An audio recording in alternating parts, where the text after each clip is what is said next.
বর্তমান বাংলাদেশে আলোচনার অন্যতম কেন্দ্রবিন্দুতে চলে আসছে ক্রিকেট বোর্ড পরিচালক নাজমুল ইসলামের একটা মন্তব্য। তিনি বলেছেন যে ইন্ডিয়াতে যদি আমরা এই ক্রিকেট টুর্নামেন্টটা বাংলাদেশের মানুষের স্বার্থে সার্বভৌমত্বের স্বার্থে বয়কট করি, সেক্ষেত্রে কিন্তু ক্রিকেটাররা ক্ষতিগ্রস্ত হবে। তখন একজন সাংবাদিক তাকে প্রশ্ন করলেন যে হ্যাঁ, ক্রিকেটাররা ক্ষতিগ্রস্ত হবে বা সাফার করতে হবে, সেক্ষেত্রে এই দায়টা বোর্ড নেবে কিনা, এবং যদি বোর্ড নেয় সেক্ষেত্রে ক্রিকেটারদের ক্ষতিপূরণ দেওয়া হবে কিনা। তিনি এক বাক্যে, অর্থাৎ নাজমুল ইসলাম বোর্ড পরিচালক, তিনি এক বাক্যে বলেছেন না, কোনো ধরনের দায় বোর্ড নেবে না এবং তাদেরকে কোনো ক্ষতিপূরণ দেওয়া হবে না।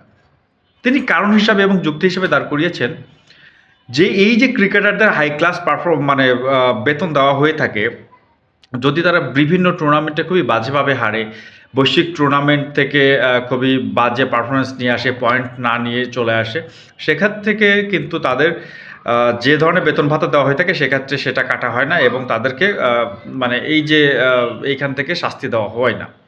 সুতরাং কেন এই দেশের স্বার্থে যে সিদ্ধান্ত নেওয়া হয়েছে, মানে এই টুর্নামেন্ট বয়কটের, সেখানে কেন ক্ষতিপূরণ বোর্ড দিতে যাবে? আরও একটা মন্তব্যে মূলত একটা বাজে ধরনের অবস্থা তৈরি হয়েছে দেশে, প্রশ্ন উঠেছে, সেটা হচ্ছে তামিম ইকবালকে নিয়ে। তামিম ইকবাল যখন সংবাদ সম্মেলন করে বললেন যে যদি আমরা এই মুহূর্তে আইসিসির একটা টুর্নামেন্ট ইভেন্ট বয়কট করি, সেক্ষেত্রে পরবর্তী 10 বছরে বাংলাদেশের ক্রিকেটের জন্য একটা অশনি সংকেত তৈরি হবে এবং এইটাকে ক্রিকেট বোর্ডকে এবং বাংলাদেশের ক্রিকেটকে সাফার করতে হবে। এই প্রেক্ষিতে তিনি বলেছেন যে তামিম ইকবাল একেবারে সরাসরি ভারতের দালালি করছে। মানে মূল কথা হচ্ছে তামিম ইকবালকে ভারতের দালাল বলে অভিহিত করেছেন ক্রিকেট বোর্ড পরিচালক নাজমুল ইসলাম। তা এখন বিষয়টা হচ্ছে যে বাংলাদেশের মানুষের চাওয়াটা কি? অ্যাকচুয়ালি এই নাজমুল ইসলাম অর্থাৎ বোর্ড পরিচালককে কি মানুষ সাপোর্ট করছে, অথবা তামিম ইকবাল অথবা ক্রিকেটার যারা তাদেরকে সমর্থন করছে? বাংলাদেশের মানুষ অর্থাৎ 90% মানুষ কিন্তু নাজমুল ইসলামের কথাটা নিজেদের অব্যক্ত কথা হিসেবে ঘোষণা করছে।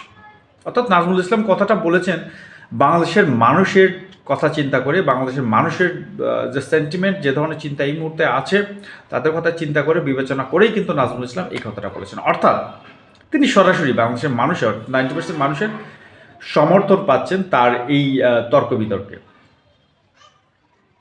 আমাদের দেশের ক্রিকেট যদিও ধ্বংস হয়ে যায়, তা আমরা ভারতের মাটিতে এই মুহূর্তে, এই পরিবেশে, এই রাজনৈতিক অবস্থায় কখনোই দল পাঠাতে পারি না।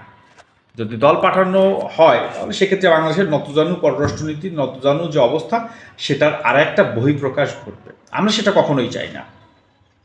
নাজমুল ইসলাম, আসিফ আকবর এরা কিন্তু সরাসরি এই দেশে অর্থাৎ ভারতে এই টুর্নামেন্টে দল পাঠানোর বিপক্ষে।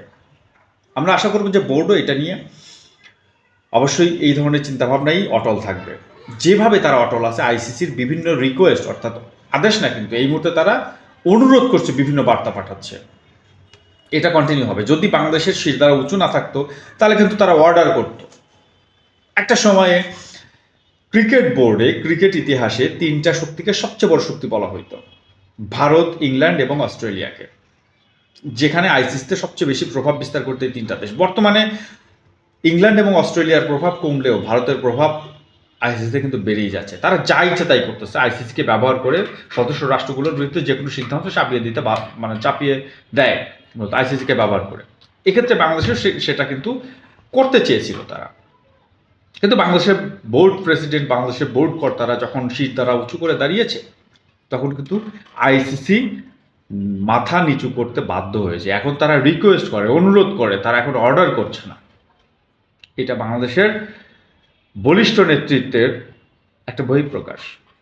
আমরা আশা করব এই যে তামিম ইকবাল যখন নিজেদের স্বার্থে তাবেদারি করছে ভারতের, তামিম ইকবাল বাংলাদেশের লিজেন্ডারি একজন প্লেয়ার, তাকে অবশ্যই তাদের ক্রিকেট ইতিহাসে তাকে অবসরণীয় অবদান দিতে হবে।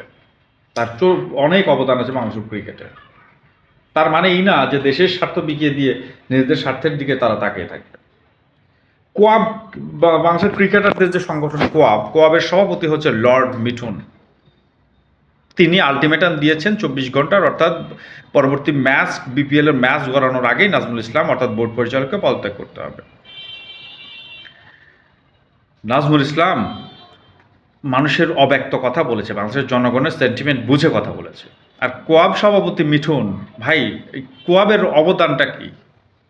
এই সভাপতি লর্ড মিথুন, তার অবদানটা বাংলাদেশ ক্রিকেটে কি?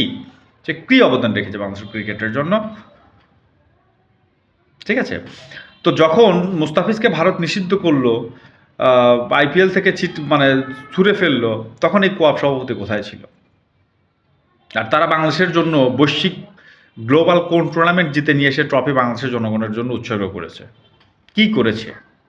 মূল বিষয়টা হচ্ছে বাংলাদেশের ক্রিকেটার যারা আছে তারা ম্যাক্সিমামই দেশের জন্য না, নিজেদের জন্য খেলে, অর্থের জন্য খেলে, দেশের সম্মানের জন্য খেলে না। যদি সম্মানের জন্য খেলতো তাহলে তারাও যেভাবে ভারতের বোর্ডের সিদ্ধান্তকে ভারতের প্রত্যেকটা ক্রিকেটার সমর্থন জানিয়েছে, কিন্তু বাংলাদেশের প্রেক্ষাপটে দেখা যাচ্ছে বাংলাদেশের ক্রিকেটাররা বোর্ডের কোনো সিদ্ধান্তকেই তারা সম্মান জানাচ্ছে না বা সমর্থন জানাচ্ছে না। তার মানে হচ্ছে তারা নিজেদের জন্য খেলে, দেশের মানে সম্মানের জন্য তারা চিন্তা ভাবনা করে না, সম্মানের কথা তারা চিন্তা করে খেলে না। শুধুমাত্র কিভাবে টাকা ইনকাম করা যায়, কোন টুর্নামেন্ট খেলা যায়, কোথায় যা তাবেদারি করা যায়, কোথায় যা পাস আটা যায়, এই ধরনের চিন্তাভাবনাই ক্রিকেটাররা করছে। যদি তাই না করতে, বাংলাদেশের সম্মানের কথা চিন্তা করে নিজেরাই ইন্ডিয়াতে টুর্নামেন্ট বয়কটের ডাক দিত। সেটা না করে তারা ক্রিকেট খেলতে চাচ্ছে, না হলে আমাদের ক্ষতিপূরণ দাও। ঠিক মগের মূল্য। তো আশা করব বাংলাদেশের ক্রিকেট বোর্ড অনর অবস্থানে থাকবে, কখনোই ইন্ডিয়ার মাটিতে খেলতে যাবে না। যেখানে পাকিস্তান বা শ্রীলঙ্কার মতো নিরপেক্ষ ভেন্যু রয়েছে, অথবা দুবাই রয়েছে, এই সকল ভেন্যুর বিবেচনা করবে। তো আশা করব ভিডিওটা ভালো লাগবে, ভালো লাগলে অবশ্যই শেয়ার করে দেন এবং সাবস্ক্রাইব করে পাশেই থাকবেন। ধন্যবাদ।